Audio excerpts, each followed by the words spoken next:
Hello दोस्तों, चलिए आज हम बात करते हैं। पिछले लेक्चर में हमने कवर कर लिया था कि डीसी शंट जनरेटर, ठीक है, उसके बारे में कुछ इम्पोर्टेंट फैक्ट या इम्पोर्टेंट थिंग्स हमने कवर किया था।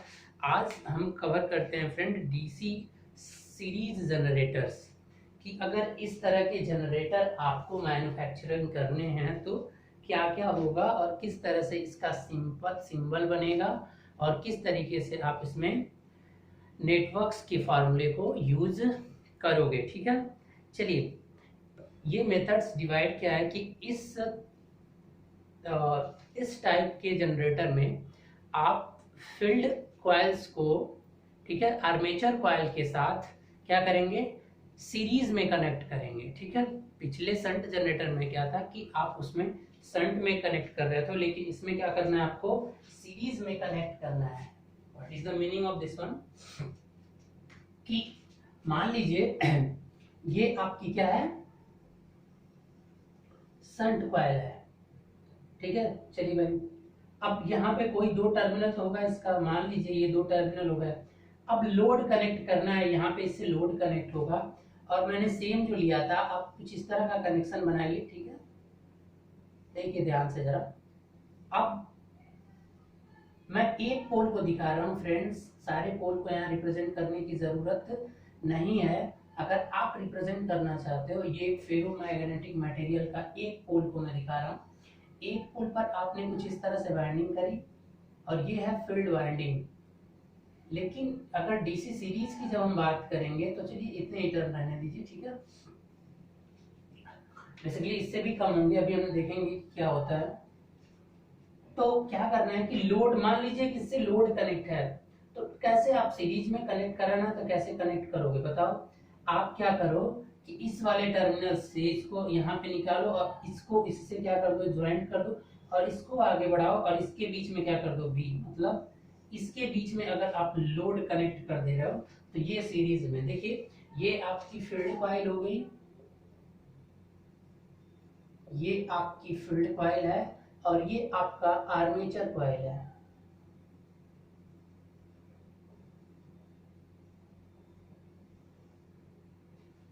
ये आर्मेचर कॉइल एक्चुअली में इस तरह से एयर पे नहीं होता है, उसके लिए स्पेशली पूरा डिजाइन होती है, कंस्ट्रक्शन बता चुका हूँ कि वो स्लॉट्स बने होते हैं, कोर बनाया जाता है, शाफ्ट पे कोर लगता है, फिर कोर के अंदर ये वाइंडिंग की जाती है और वो भी इस तरह सिंगल टर्न नहीं होते। ये तो बस आपके एक सिंपल वे से रिप्रेजेंटेशन को समझने के लिए ऐसा कर रहा हूँ। ये फील्ड कॉइल, इससे देखिए सीरीज में है या नहीं है, लोड उसके इस तरह से लग रहा है। तो पहले केस में क्या था कि इस फील्ड को मैं इस आर्मेचर से शंट में कनेक्ट किया था, तो वो आपका बन गया था शंट जनरेटर। लेकिन यहाँ पे सीरीज में कनेक्ट किया हूँ, इसलिए this is called as series generator. ठीक है, अब इस सीरीज जनरेटर का जो सिंप्लीफाइड सर्किट होगा वो क्या होगा, मैं उसे बना रहा हूँ। देखिए आप क्या करिए कि आर्मेचर को मैंने बताया था कि कुछ इस तरह से रिप्रेजेंट करना होगा और आर्मेचर के साथ ही इसका आर्मेचर रेजिस्टेंस इसी में इंक्लूड होता है। अब सीरीज में ही करना है, यानी इसके सीरीज में ही आप क्या कर दीजिए, कॉइल लगाइए और यहाँ पे, और यहाँ से फिर क्या हो जाएगी आपकी लोड, जो भी लोड है या जो भी सप्लाई है, टर्मिनल वोल्टेज यहाँ पे मिलेगा प्लस माइनस, इसको मैंने क्या मान लिया, एज्यूम कर लिया कि V टर्मिनल वोल्टेज है इन लोड के अक्रॉस। अब इसमें जो करंट जाएगी वो IL होगी और फाई भी इसी में फ्लो होगा, क्योंकि अब इसी फील्ड कॉइल को क्या बोलेंगे, सीरीज कॉइल। अब इसी को क्या बोलेंगे, सीरीज कॉइल।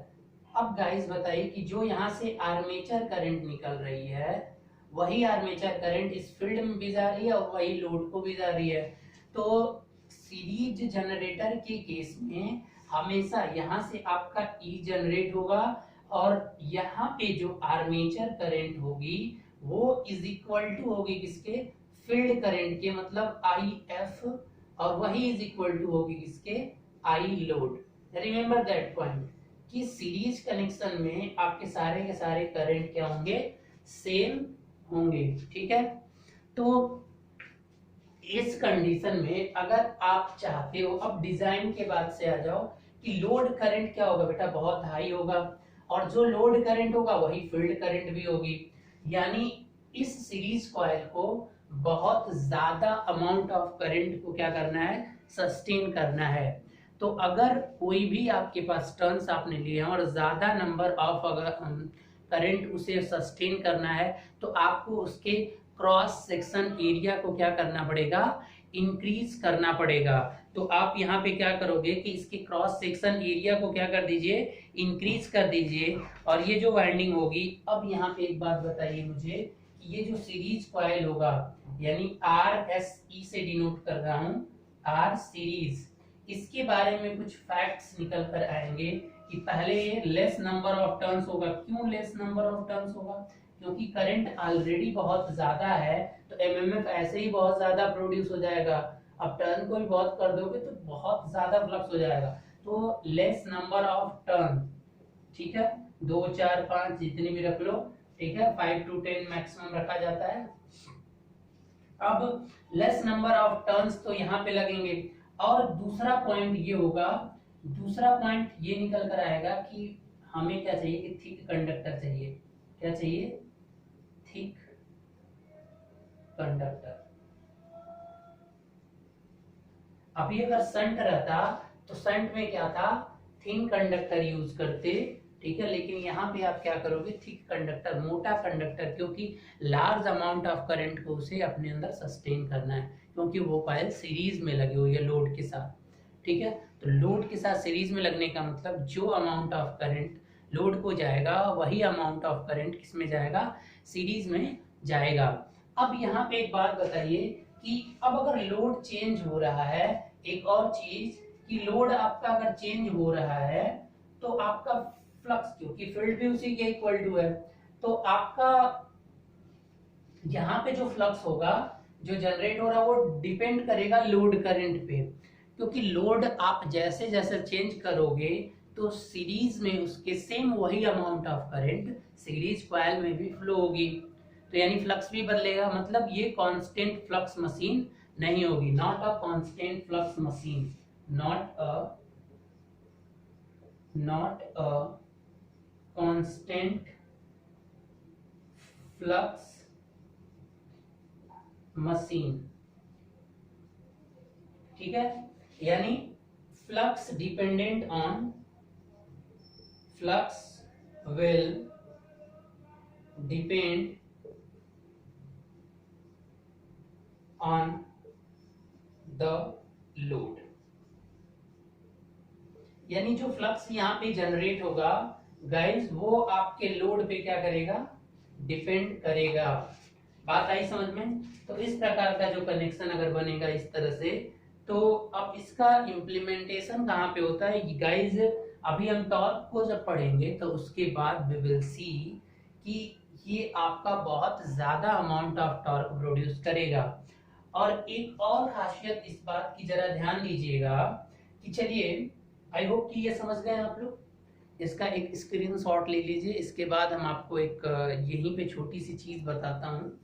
एक काम करिए, हो गया, चलिए।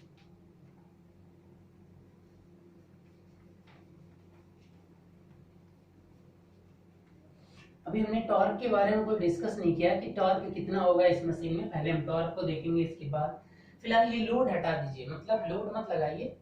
यहाँ पे अगर कोई लोड कनेक्ट आप नहीं करेंगे, ध्यान दीजिएगा, तो इसके क्रॉस वोल्टेज तो आएगा, ठीक है, बट क्या होगा कि जब लोड लगाओगे ही नहीं तो फील्ड जनरेट होगी ही नहीं।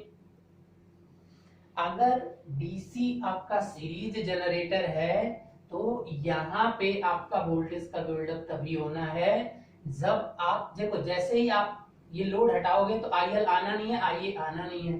क्यों नहीं आना है, क्योंकि आपकी क्लोज सर्किट नहीं बन रही है, क्योंकि सीरीज कॉइल आपने कनेक्ट कर दिया है आपका सीरीज में, मतलब फील्ड कॉइल को सीरीज में आपने कनेक्ट कर दिया, कोई करंट फ्लो नहीं होगा। और कोई करंट अगर फ्लो नहीं होगा तो इस फील्ड में भी कोई करंट नहीं जाएगी। मतलब क्या है कि वोल्टेज बिल्डअप होगा ही नहीं। यानी सीरीज जनरेटर है आपके पास और उसे स्टार्ट करना चाहते हो तो आपको कुछ ना कुछ load, without load it can't start, without load it can't start, without load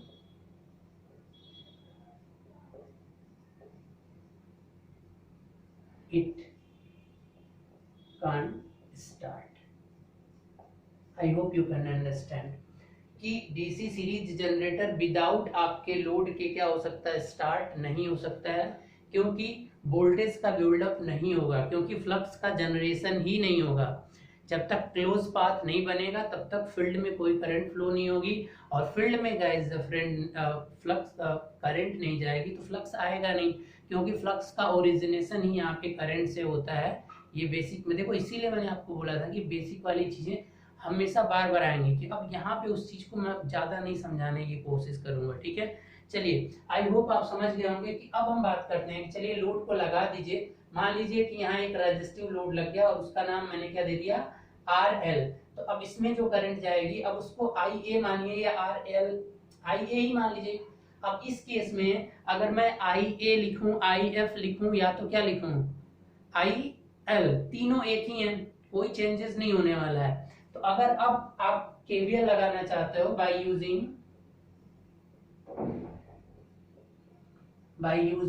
KVL, अगर आप KVL लगाओगे तो यहां से E जनरेट होगा, जो जनरेटेड EMF होगा वो इज इक्वल टू किसमें किसमें, पहले तो उसी का कुछ पार्ट इसी के अंदर आर्मेचर रिएक्शन ड्रॉप में हो जाएगा, सॉरी आर्मेचर रिएक्शन नहीं, कुछ वाला पार्ट अभी क्या होगा, आपका ड्रॉप बनेगा रेजिस्टिव ड्रॉप, मतलब IARA, ये ड्रॉप आपका हो जाएगा, प्लस जो बचेगा फिर इस सीरीज में भी तो कुछ ड्रॉप होगा, तो क्या हो जाएगा IA। अब IF भी लिख सकता हूं मैं यहाँ पे, IA और RSE।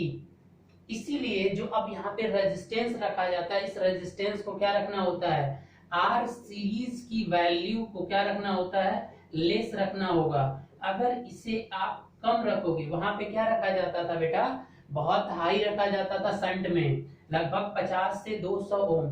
यहाँ पे इतनी वैल्यू आपको नहीं रखनी है। क्यों नहीं रखनी है, क्योंकि ये सीरीज में कनेक्टेड है। अगर रेजिस्टेंस की वैल्यू आप इंक्रीज करोगे तो आपका जो ड्रॉप होगा उसके क्रॉस वो बहुत ज्यादा हो जाएगा, और मशीन की इफिशियंसी क्या हो जाएगी, बहुत ही कम हो जाएगी। आपको मैग्नेटिक फील्ड से मतलब है, तो आपके पास ऑप्शन करंट वैसे ही ज्यादा जा रही है, नंबर ऑफ टर्न्स को कम कर दो, थिकनेस बढ़ा दो, तो रेजिस्टेंस आपका क्या हो जाएगा, ऑलरेडी कम हो जाएगा। कैसे कम हो जाएगा, क्योंकि आप जानते हो R is equal to rho L by A। अगर आपने A को क्या कर दिया, इंक्रीज कर दिया, तो रेजिस्टेंस क्या हो जाएगा, डिक्रीज होना ही होना है, ठीक है।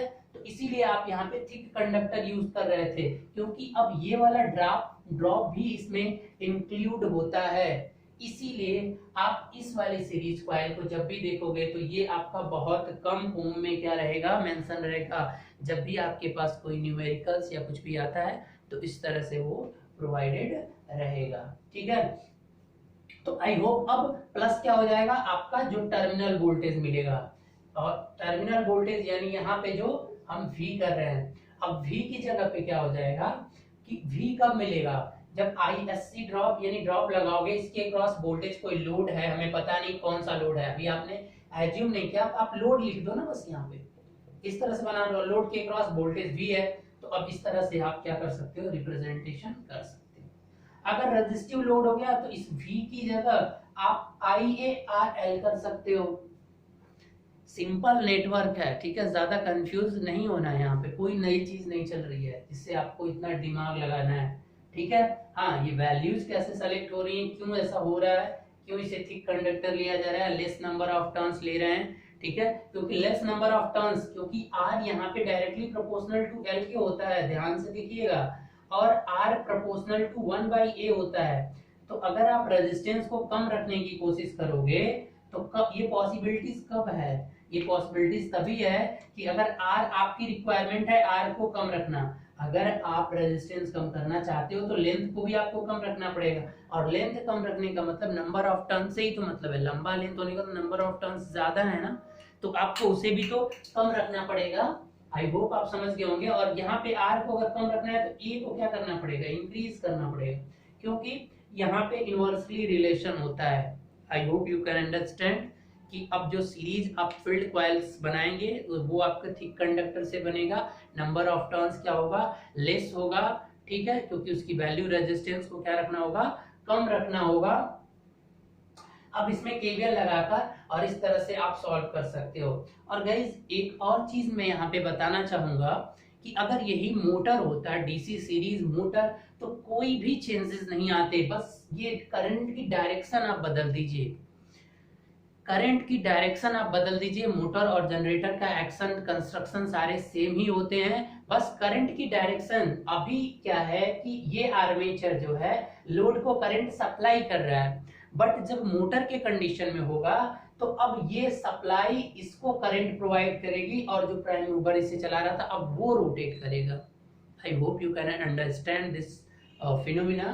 तो अब अगर मोटर होता तो यहाँ से करंट जाती और ये सप्लाई भी, इसको लोड यहाँ पे नहीं लगता ना, फिर लोड तो अब कोई मूवमेंट वाला रोटेटिंग वाला पार्ट होता, यहाँ से करंट जाती तो अब सेम ये चीज बदल जाती, अब V इज इक्वल टू हो जाता IaRa प्लस ISC और प्लस क्या हो जाता है यहाँ पे EB आ जाता है, एक बैक EMF जनरेट होता है वहां पे। ठीक है, ये जो मैं इस तरीके से बोल रहा हूँ केवीएल का ही एक फॉर्म है, ठीक है। तो अब वहां पे चेंज हो जाता, बस अगर ये मोटर होता तो देखो मैं एक बार बता दे रहा हूँ कि अगर इस तरह से होगा मोटर, आर्मेचर तो वही रहेगी, कंस्ट्रक्शन चेंज नहीं होता।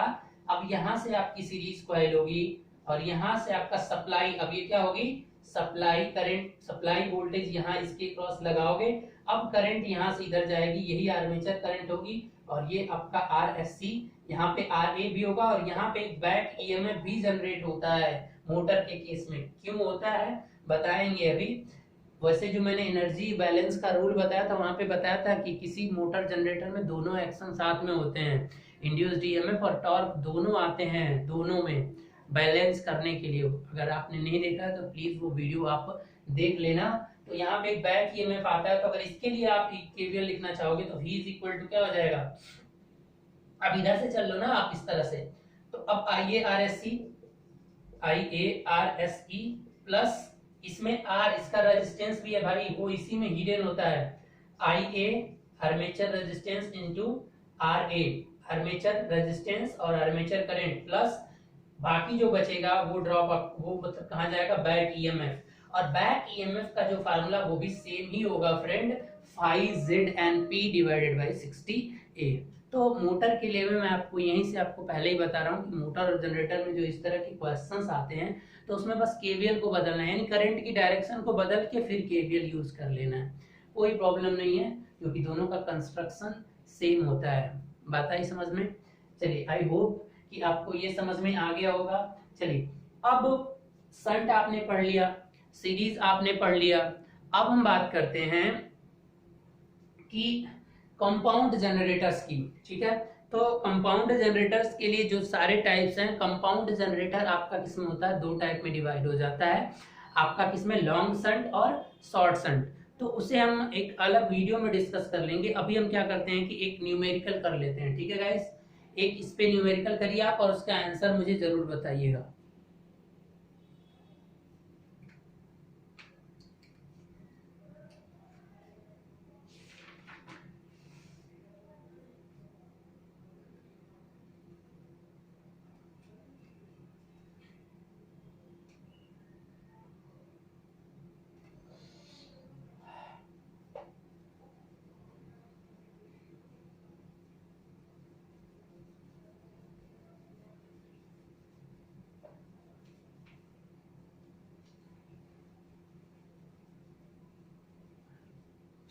चलिए problem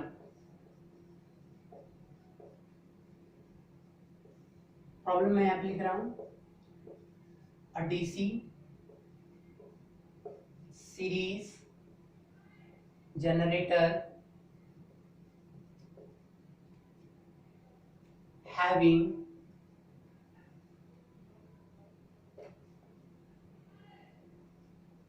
400 conductor,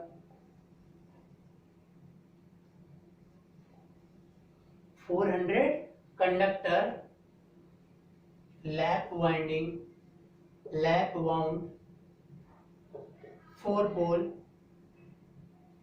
DC series motor having 400 conductor 4 pole. Okay,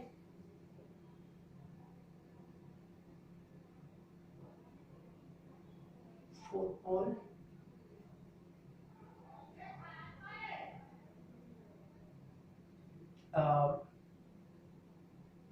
1200 RPM, ये सारे डाटा है, मैं देखिए लिख रहा हूं बस। 1200 आरपीएम विथ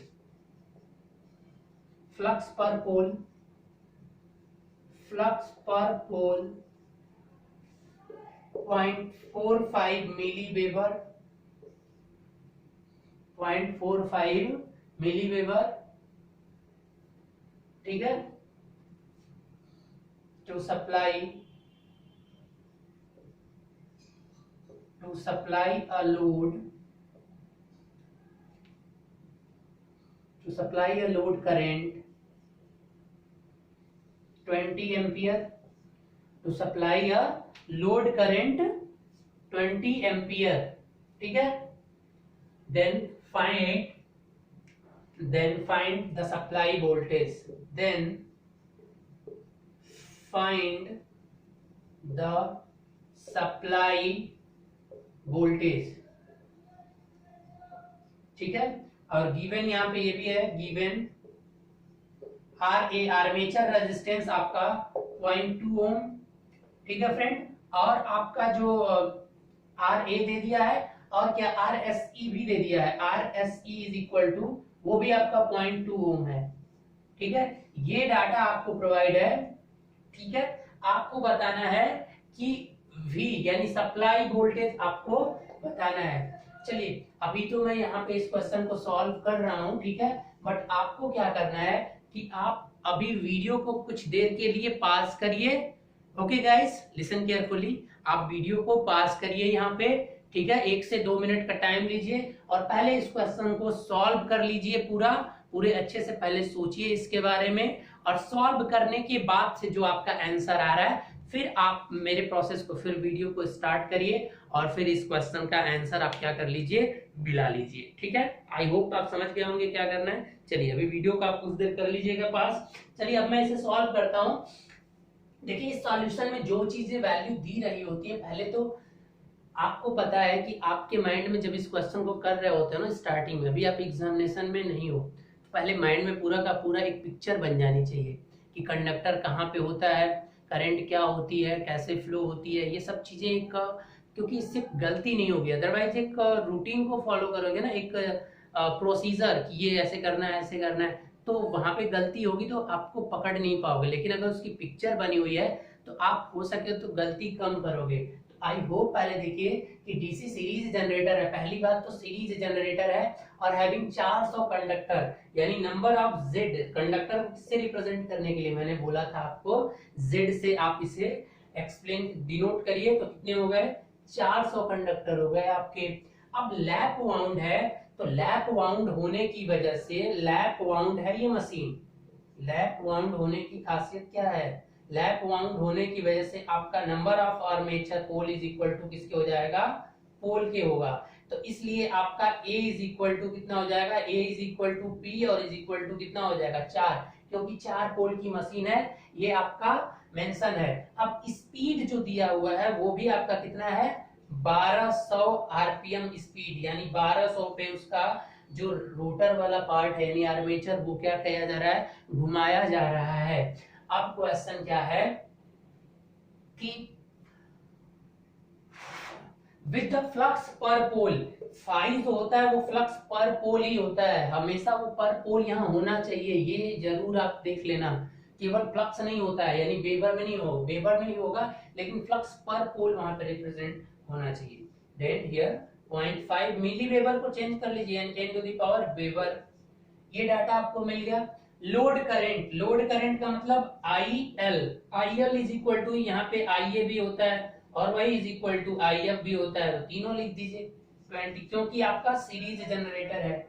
अब भी कोई डाटा दिया हुआ है, अब डाटा जो दो दिए हुए ऑलरेडी RA आर्मेचर रेजिस्टेंस इतना दिया हुआ है और सीरीज रेजिस्टेंस देखिए 0.2 ओम ही दिया हुआ, कहा था कि आपको उसकी वैल्यू बहुत कम होती है, अब इतना ही होगा, ठीक है, कम इसलिए रखना है क्योंकि उससे ड्रॉप से भी बचाना है, मशीन की इफिशिएंट भी बनाना है मुझे मशीन को। चलिए ये आपके इतने पैरामीटर्स गिवन थे, तो आप जानते हो जब डीसी जलाना है तो पहले आप एक डायग्राम इस तरह से बना लीजिए ताकि गलत होने के चांसेस नहीं होंगे। अब क्या होगा कि यहाँ पे सीरीज वाला होगा और यहाँ पे RA इज इक्वल टू वो इसी के अंदर है, लिख दीजिए कुछ लोग यहाँ पे दिखा भी देते हैं कि इस तरह से आप कर सकते हो। अगर आपको लगे कि मैं गलती कर सकता हूँ, कभी आर ए भूल जाओ तो आप रिप्रेजेंट कर सकते हो, कोई प्रॉब्लम नहीं है। ठीक है, अब यहाँ पे R A is equal to कितना है 0.2 और ये आपका 0.2 ओम ये भी है और आर ए भी 0.2 ओम है। और यहाँ पे आपका एक लोड लगा हुआ, कैसा लोड है आई डोंट नो, लेकिन लोड में जो करंट जा रही है वो मुझे पता है कि कितनी है 20 एम्पियर। वो लोड किस टाइप का आई डोंट नो, लेकिन लोड में जो करंट जा रही है वो 20 एम्पियर है। तो हमें ये सप्लाई वोल्टेज, यहाँ पे जो वोल्टेज आएगा इसी को फाइंड करना है। तो अगर वोल्टेज फाइंड करना है तो आप इसमें केवीएल जब लगाते हो तो क्या होता है, E इज इक्वल टू, यहां से शुरू करिए, आई ए आर ए प्लस ये ड्रॉप हो गया प्लस ये ड्रॉप आई ए और आर एस ई और प्लस क्या हो जाएगा आपका ये वोल्टेज, इसके क्रॉस जो वोल्टेज यही होता है ना। इसे याद नहीं करना है फ्रेंड, आप कभी याद करने की कोशिश मत करना, ये केवीएल है इसलिए आप यहाँ पे लगा लीजिए। अब E आपको नहीं पता है, अगर E पता होता तो अब यहाँ से V इज इक्वल टू क्या हो जाएगा, E minus I A R A minus I A और आर एस ई। अब बताइए कि E तो पता नहीं है लेकिन आई ए पता है, कितना है 20 एम्पियर, 20 एम्पियर और ये 0.2 तो कितना आ जाएगा, यानी 4 हो जाएगा और माइनस ये भी कितना हो जाएगा, ये भी 4 हो जाएगा। तो यानी आपका हो गया E माइनस 8। अगर E में से 8 को घटा दोगे तो आपको सप्लाई वोल्टेज मिल जाएगा। लेकिन हम E कैसे फाइंड करेंगे, अब E फाइंड करने का मतलब E जनरेटेड ईएमएफ है, फार्मूला बताया था आपको। ठीक है, चलिए किधर कर दें, इसको मिटा दें, ये डेटा मैं मिटा देता हूं और आप देखिएगा कि अब आपको E फाइंड करना है। तो E is equal to formula क्या होता है, five ZNP divided by 60A। अब यहाँ पे क्या है कि A और P तो आपस में इक्वल है, क्योंकि लैप वाइंडिंग है तो इसको इससे कट कर दीजिए। इस केस में केवल लैप वाइंडिंग है इसलिए। अब फाई की वैल्यू आपको पता है कितनी है, फाई 0.45 और मिली वेबर में है तो -3 और मल्टीप्लाई Z कितना है आपका 400। एनी डाउट, 400 है ना कंडक्टर, ठीक है।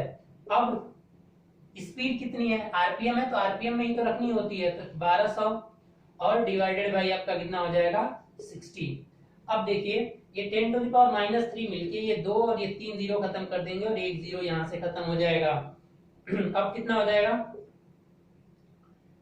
ये 6 और ये दूना कितना हो जाएगा 12, यानी 8 मल्टीप्लाई कितना हो जाएगा 0.45 मल्टीप्लाई कर दीजिए, 8 × 40 और 8 चौका 32 और 4 कितना आ जाएगा, सॉरी 40, हाँ ठीक है 32 और 4 कितना हो जाएगा आपका 32, 34 और 36, ठीक है 36। तो 0.2 यानी 3.60, ठीक है 3.60। अब देखिए अब यहाँ पे क्वेश्चन मैंने अपनी मर्जी से उठाया था, इसलिए यहाँ पे 3.60 क्या है, ऐसी मशीन आपकी डिजाइन नहीं हो सकती, ठीक है। इसीलिए ये क्वेश्चन मैंने रैंडमली इसीलिए ही उठाया था आपको कि ताकि आपको पता चले कि क्यों। अब देखिए यहाँ पे ई आपका क्या हो गया कि अगर जनरेटर की तरह अगर इस मशीन को चलना है तो ये मशीन में हमेशा आपका E ग्रेटर देन होना चाहिए V से, लेकिन जैसे ही यहाँ पे इसको माइनस करोगे तो V आपकी वैल्यू नेगेटिव में चली जाएगी। तो वैल्यू जैसे ही नेगेटिव में जाएगी तो आपको क्या हो जाएगा फ्रेंड, जैसे ही नेगेटिव जाएगी यानी ये मोटर की तरह काम करने लगेगा, ये जनरेटर की तरह काम नहीं करेगा।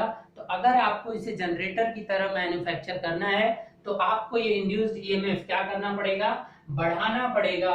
ध्यान से देखिए, तो अगर आप चाहते हो ये मशीन जनरेटर की तरह चले तो नंबर ऑफ कंडक्टर्स को बढ़ा दीजिए, ठीक है। इसको क्या कर दीजिए कि इसको आप क्या कर दीजिए कि 2000 कंडक्टर्स हैं, ठीक है।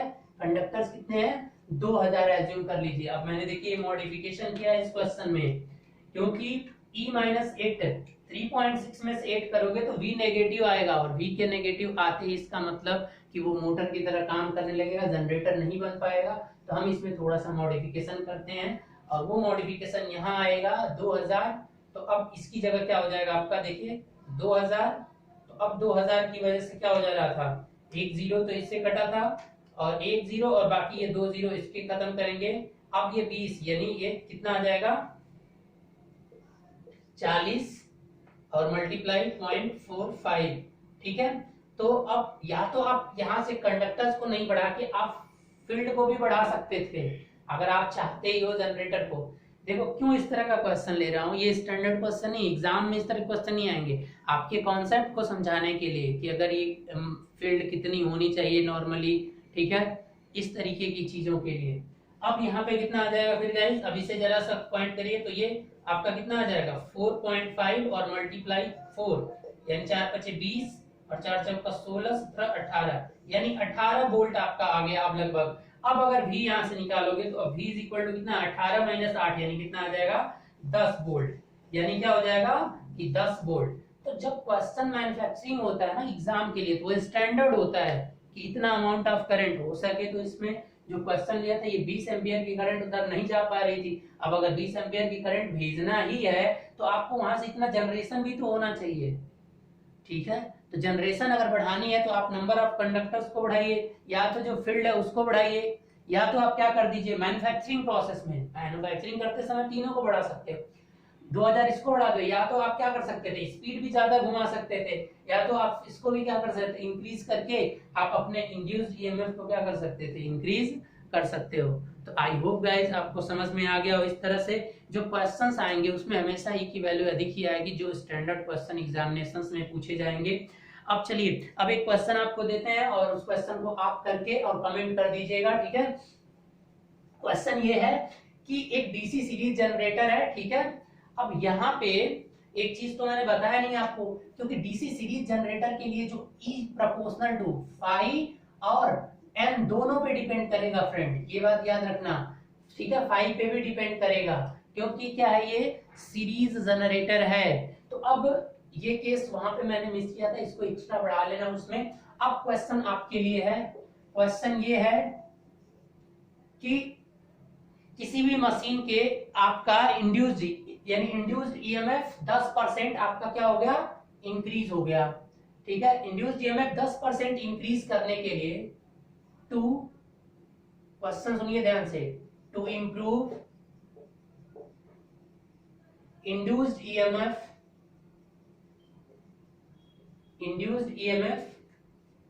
10%, यानी इंड्यूस्ड ईएमएफ को 10% बढ़ाने के लिए, इंड्यूस्ड ईएमएफ को 10% इंक्रीज करने के लिए, ठीक है।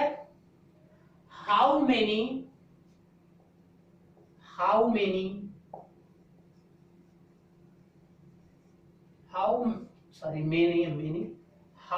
percentage flux